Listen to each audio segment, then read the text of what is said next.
Hello, my name is Kurt, and today I'll be making a quick video recommending some fantasy novels for anybody interested in reading. Um, the first one that I recommend is sort of a popular one. I mean, if you're into fantasy novels, you've probably heard of this, but it's The Name of the Wind by Patrick Rothfuss. Great, fantastic book. Truly, truly. The beginning was a little bit slow. The first 200 pages, I'd say, or so, were just a little bit slow, but that's to be expected with any book. You have to learn about the characters, you have to learn about the storyline, you got to form some sort of connection, and that's what the author pulls off pretty well in this series. Um, Once you get past the beginning portion where it's just a little bit boring, it just completely hooks you.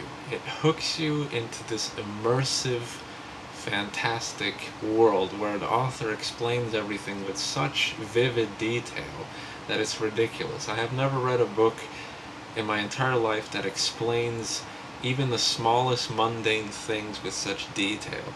The author explains the currency in this novel. He explains how the tavern looks, how the tavern smells, how the instruments look, how the specific female looks, how the floor of the university looks, how it just ridiculous amounts of detail. It helps you form a clear picture of what's going on in your head, and this is why I like this book so much. It's just a great pace. Like I said, the beginning is a bit slow, but after you get through that, you just become hooked. There were times where I had things to do, and I'm like, no, I just gotta keep reading. I gotta finish this book. I gotta know what's next. It's just that interesting. Let me read you a quote really quick here.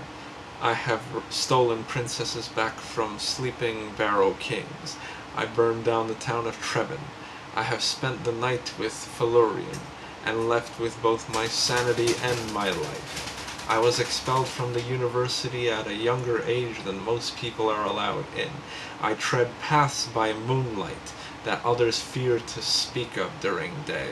I have talked to gods, loved women, and written songs that make the minstrels weep. You may have heard of me. Fantastic book.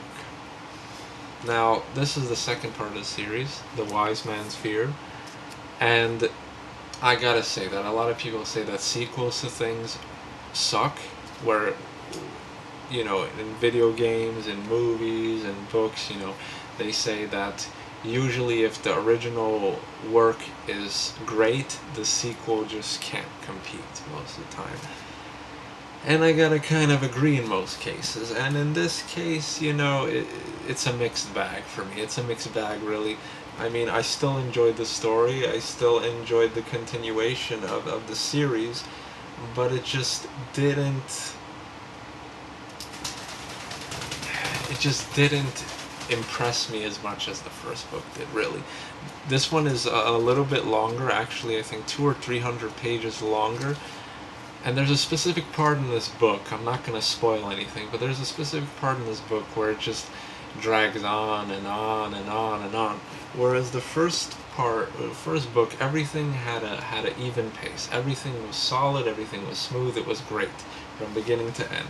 In this book, there's just a part of it where you're just like, okay, come on, I want to know what's next. Let's move this along. 100 pages later, it's still not progressing anywhere.